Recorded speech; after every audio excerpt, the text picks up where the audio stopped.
Hinigugma ko mga igsoon, minahal ko mga parokyano, katawhan sa Dios nga nanimba karon, ato mga online viewers and followers sa tibuok kalibutan ug sa laing mga nasod ug dapit ug mga bisita usab nato ni atay follower nga gikan sa Australia nga nadinhi karon sa Ma'am Suna Lim, uban sa akong sud nga higala usab si Ate Lizette Acedo og mga pilgrims, naghamantag mga manimbahay dinhi nga di taga-ato kada Domingo o kada adlaw. Kaninjong tanan, good morning. Unya karon dakong piyesta solemnidad sa Corpus et Sanguinis Christi. Pasidunggan nato atong Ginoong Hesukristo nga mihalad o mihatag sa iyang kaugalingon diha sa Eucharistia alang sa atong katubsanan. Mga igsoon, kasagaran nato ini, labi na kamong mga nangaminjo dinhi, nakatilaw og mga relasyon og mga kalambigitan sa una og hangtod karon. Di ba, usa sa pinakamahinungdanon nga butang sa usa ka kalambigitan in a given relationship, labi na sa kaniya yung panahon nga wapay email, wapay Facebook, wapay cellphone, wapay Viber o Messenger. Usa sa pinaka-importante nga bahandi sa usa ka manag-uyab kanang gitawag og kinubtanan. Mga minso, ani na pa pag inso kinubtanan sa daga pa mo o litaw? Na pa ba? O inso nang gibalibag pag-away ninyo sa inyong bana? Sa unang panahon, kasagaran og pobriho og datuon ka kay Arios man, Singsing Quintas. Pero og pobrihon ka, kining tulo mo ay kasagaran nga kinubtanan in taon sa mga managtrato kaniadto nga apike og kabos in taon. Kasagaran nilang kinubtanan nga naghatag nilag remembrance o galig-on sa ilang relasyon, panjo. Diba? Sa una, og manguyab ka, ako kita manguyab ko, na ang ahong naipanjo no, ipakubta na sa akong uyab. Diyan natuingan ako, no, natuingan Adjirio. Unya, katong maong panjo, usahay ang ubang panjo gani, load-an nila, or sikmahan, or lawayan nila. Kanang hukaw god, ibutang sa panjo, unja piluon to nila. Ibilin sa ilang uyab, kay manarbaho sila Manila. So panahon nga mingawon ang ilang trato nila, mutanaw sila sa panjo nga naay hukaw nga hinggahi, naay laway nga hinggahi. Pagpahinumdong hala, naaman day ko'y uyab, di ko manguyab og lain. Yan na sa una. Og di manggani, hinukasan. Kana bang t-shirt or blouse nga gisuot na nimo, nawa nimo labhi. Bulingon God, ibili na sa imong trato. Na imong trato og mingawon nimo kay hilarga na nga tawa ni mga tiguang tinuod ni. Og mularga kita kag Davao kay mamungay ka didto, imong uyab gibili nimo dinhi sa Himilian o gibili nimo dinhi sa Undol. Og mingawon to imong trato labi nagaawan-uwan, magsigit og simot-simhot ato imong brief nga gisuot na or imong t-shirt nga paok, inigsimhot nimo makalipong pud ang baho.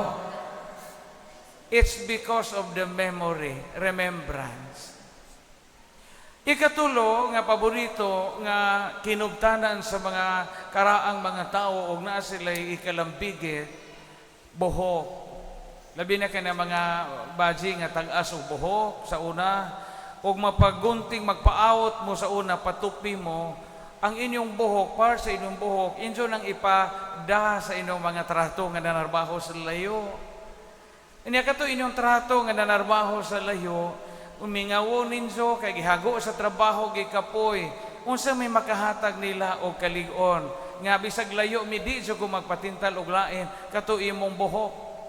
So kato imong buhok nga sagol losa, sagol kuto nga na matay na didto, simot-simoton sa imong trato.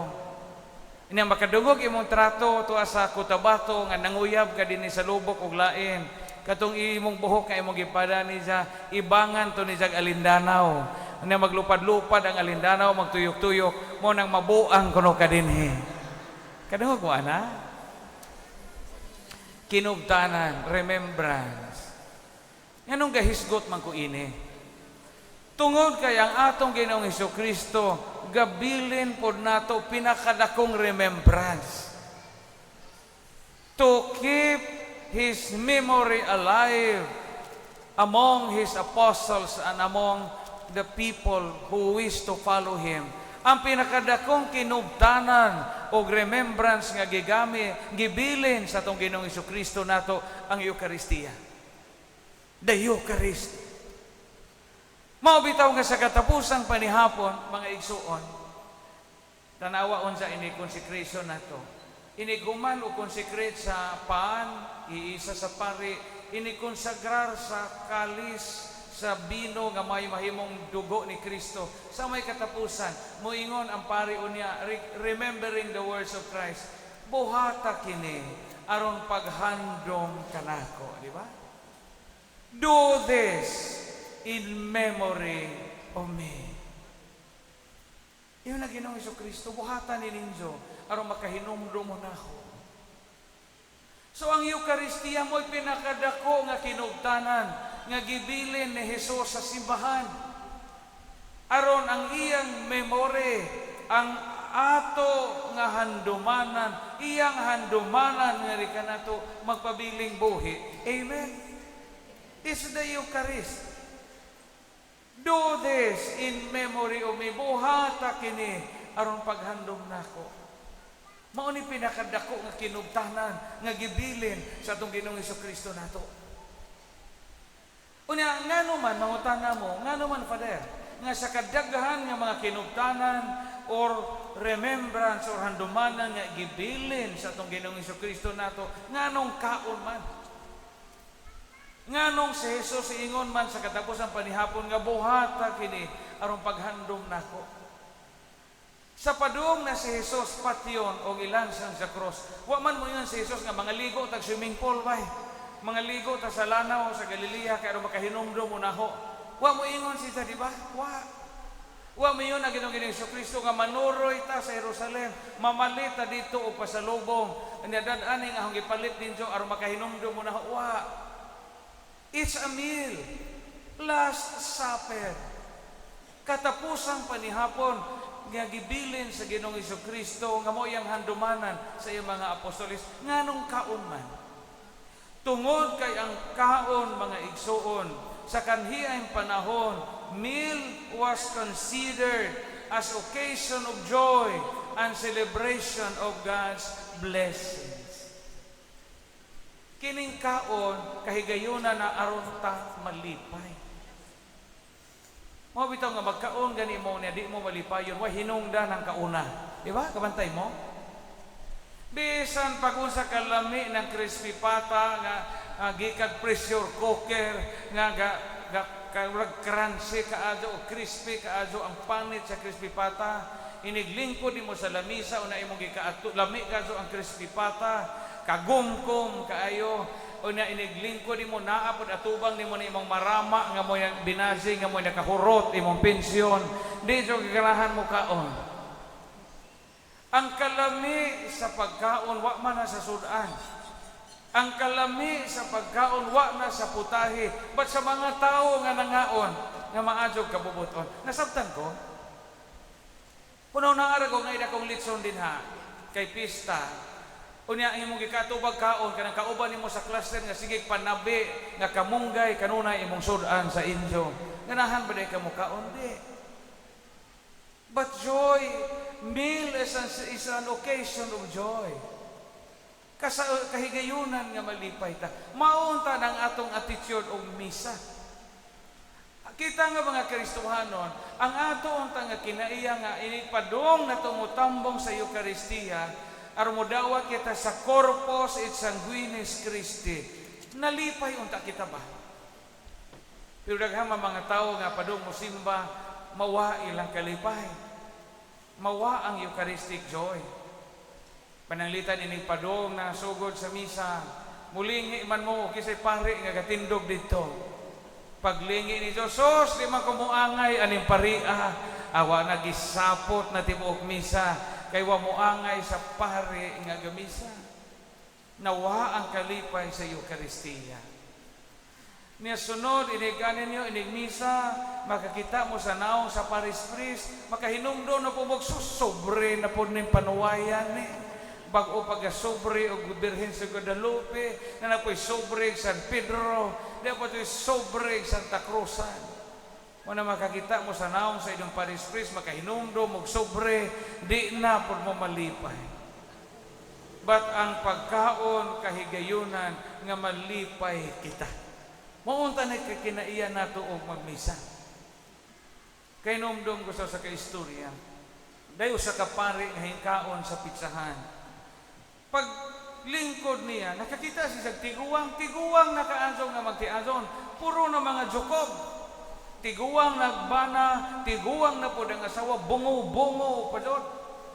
In-order ang bana nga tiguang o gamayng pizza, murag usa ka platito. Sila ramang duha na ngaon, magtiazon nga tiguang.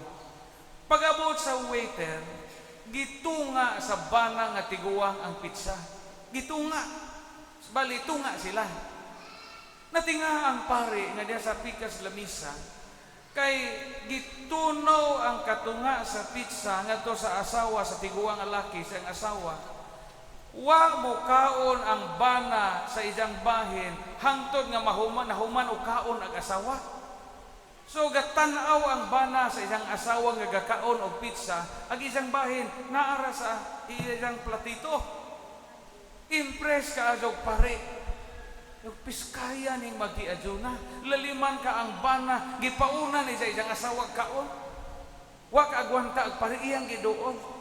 Giingnan ang tiguang, mga tiguang sa pare, nay tay, kapiskay sa inyong kinabuhi. Piskaya man katay nga di man jud ka mukaon ug di mahumagkaon imong asawa. Wa pa di kagutma. Ingon pod ang tiguang nga bana, aw gigutom nagukuko pag-adyo padri pero unsaon maning usara may among postiso. Hong asawa may una na hong gipakaon ka inighuman niya. Ako na po'y gamit sa isang postiso. Usara na ilang postiso. Ingana ang sakripisyo. Ingana ang gihimo ni Jesus diha sa Eucharist. Muna sa Ebanghelyo karon ingon na Ginoo, gahatag ko ninyo sa pagkaon o gilimnon o di mo mukaon sa akong unod o di mo inom sa akong dugo, di mo makadawat o kinabuhing dayon. Kay ang kaon is a celebration of joy and celebration of God's blessings. Mauna ang buti pasabot anay kasaulugan karon, Corpus Christi. Kay sa unang panahon di man uso ang cardiac panel. Sa unang panahon di uso ang mga laboratory. Kamo mga tiguang din di ba? Sa panahon sa kanhiang panahon, sa may basihan ko ng tao padong na mamatay. Kundi na mo kaon, di ba? Mauna. Uy, di na mo kaon si Padre Panya, patay na dyan na ron si Manahan. Mao man ay basihan sa una, basta di na ka mukaon, di na dyan ka mabuhi. Ya, mao na rin basic, mao na basic nga gauge o mabuhi pa ba na ang tao. Ang tao gani nga mukaon pa, mabuhi dyan na. Pero di na gani ka mukaon, patay na dyan sunod ana. Moingon na Ginoong Kristo karon, kaon mo sa akong unod, inom mo sa akong dugo. Ang iyang gipasabot ang Eukaristiya. Nga mo'y naghatag og kinabuhing dayon o naghatag nato og kinabuhi nga langit nun. Karong panahuna, nauso na sa mga pamilya, labi na kamo mga dato nga di na mo magdigamo, which is very, very dangerous. Nauso na karon ang naghinubra nga idea nga mamalit na lang tagkaon. Fast foods, drive-thru, piskay man nagadali ka. Pero kada adlaw na lang di na ka magdigamo, di na ka magluto, di na ka maghikay pagkaon, di na mo magdungan og kaon bisag kausasa sa kasimana, di na ka ka-appreciate sa blessing sa Ginoo nga inyong hinaguan. Mga ginikanan din karon, bisag bisi mo anang simana hapaning kamon nga bisag kausasa sa kasimana magdungan mo kaon sa inyong bana, sa inyong mga anak, sa inyong mga kauban sa pamilya. Kay ang pagdungan atong kaon diya sa tong bahay, simbolo kana sa Eucharistic table nga mao ko'y gihimo nato dinhi sa atong pagtambong sa misa. Kung di ka mo kaon, di ka mabuhi. O di ka mo inom, di jud ka mabuhi. Mao nga gitaghaan kita sa Ginoo karong kasiguruhan nga kung gusto tang mabuhi o makadawat og kinabuhing dayon, apil sa Eukaristiya, kalawat, tambong sa santos nga misa, kay kini ang tinuod nga kalanon nga naghatag natong kinabuhi, og mao kini ang pinakadakong handumanan o kinugtanan nga gibilin sa atong Ginoong Hesukristo, nga labaw pa kay sa panjo nga giluwaan, labaw pa sa hinukasan og bulingon nga gibilin nato sa atong mga uyab, ug labaw pa sa buhok nga kaniadto inyong gitiyal giintrigo sa inyong trato aron di sila mangitag lain. Mao ni pinakadakong kinugtanan natong mga Kristiyanos nga gibilin ni Jesus. Do this in memory of me. Daigo ng Dios nga sa kanoy mihatag nato sa gasa sa Eucharistia.